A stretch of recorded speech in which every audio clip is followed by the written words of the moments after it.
we have a few pronouncements to make regarding our planned 7th of December meeting at the Kamukunji grounds and other matters of national interest. The December 7th Kamukunji meeting, we confirm that the meeting is on as earlier planned. Secondly, we wish to affirm that the Kamukunji event is a public consultative forum. The right to public protest, the right to demonstrate are enshrined in the Constitution. But the Kamukunji meeting is a consultative meeting, and we want to make it very clear that the rights granted by our Constitution cannot be derogated by anyone, not the courts and not any other authority, and must be respected. The meeting will be a coming together of Kenyans to share views on the state of affairs in the country. The meeting is in line with Article 37 of the Constitution on the right to assemble, right to demonstrate, picket, and to petition. Under this article, every person has the right to peaceably and unarmed to assemble, to demonstrate, to picket, and present petitions to public authorities. This is what we will be doing on the 7th.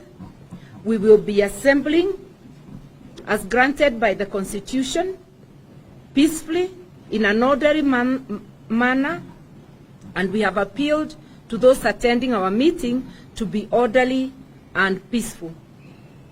We are dismayed that those in authority are trying to paint a horror movie. Some of them have even hoped that there will be no deaths, a clear indication that they are the ones planning mayhem. We have just come from campaigns that were so peaceful. There were no serious, ugly incidents throughout the country. Where on earth would they get the idea that a public meeting will be unruly?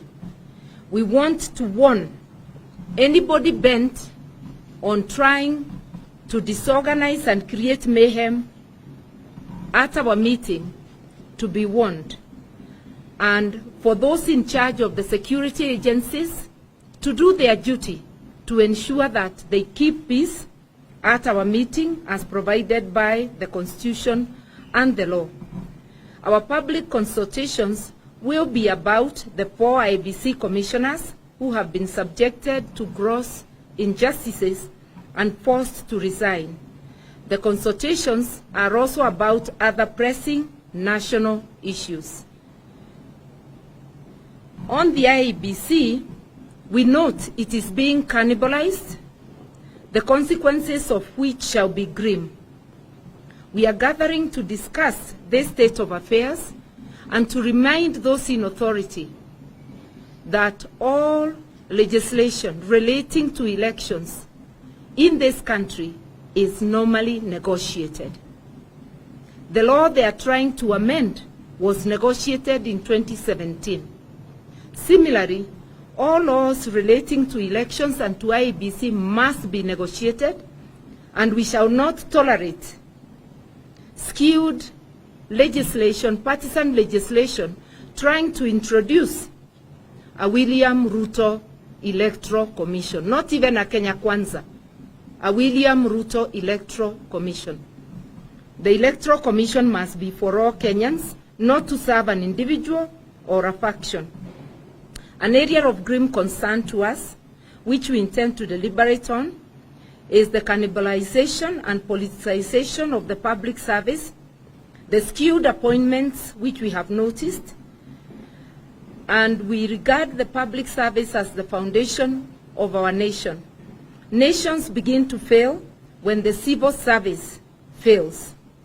We are concerned that the fairly functional public service of Kenya, and which our nation has struggled to build over the years, is being turned upside down by the UDA regime.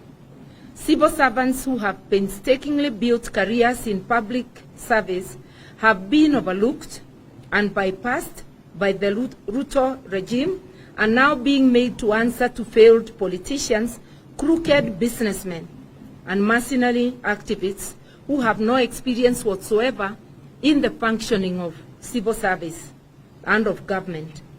That is what has happened with the appointments, partly of cabinet and of principal secretaries. As if the appointments of failed politicians, crooked businessmen, and mercenary activists to run ministries is not bad enough, the appointments have been extremely skewed against other regions. We are seeing a massive return of nepotism, tribalism, and favoritism in the public service. These have long demoralized so many officers who have then become mere hostages to a system they believe does not appreciate them. The regime change in 2002 and subsequent regimes strived to professionalize the public service and by and large allowed career civil servants to be in charge. Now, Ruto has turned that upside down. The result is going to be a host of frustrated officers who stay on just to secure pension and who turn to other ways to supplement income. We have always, as a nation, given our civil servants the assurance that if they work hard, maintain a clean record, exercise discipline, nothing will stand between them and rising to the top. Ruto has betrayed them. When a failed politician or mercenary or party activist is suddenly imposed on senior civil servants, like directors and senior assistant secretaries who were looking forward to advancing their careers in public service, we cannot expect such officers to continue being committed to their jobs and to give our nation their all. We want our public service to attract and retain men and women of quality. Public service must have the pace of Kenya. It can't be 2 or 10 communities. It must reflect the pace of Kenya, which is 47 communities. What we have today is unprofessional, skewed, and unacceptable. We want to start a robust conversation on the introduction of genetically modified foods and seeds in our country. We have a responsibility to educate our people about the ill effects of GMO and the corrupt motivations of those trying to introduce them here. Introduction of GMO will turn our farmers into slaves who will not be able to plant without buying from a select number of companies.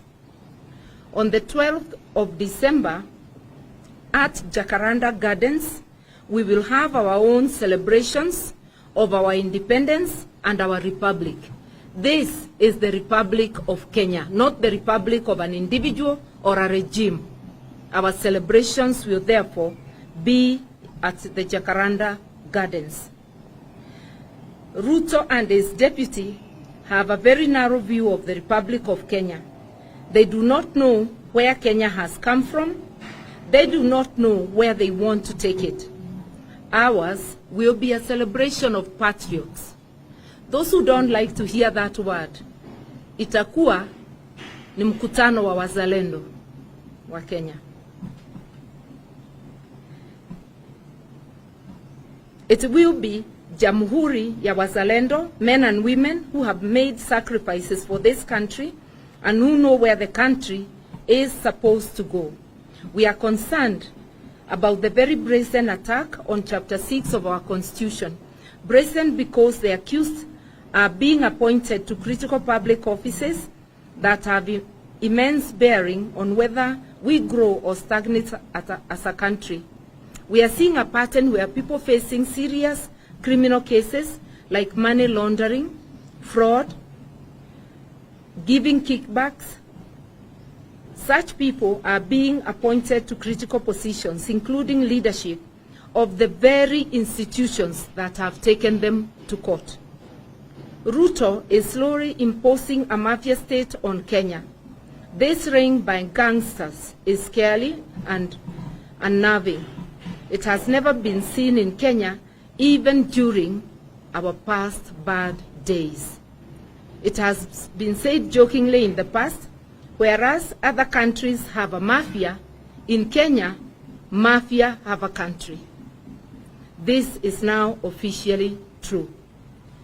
It is clear that despite the outrage of the people of Kenya over the criminal backgrounds of most of the people being appointed to critical public service positions and to government, between the appointees and the president, they are as thick as thieves. Thank you.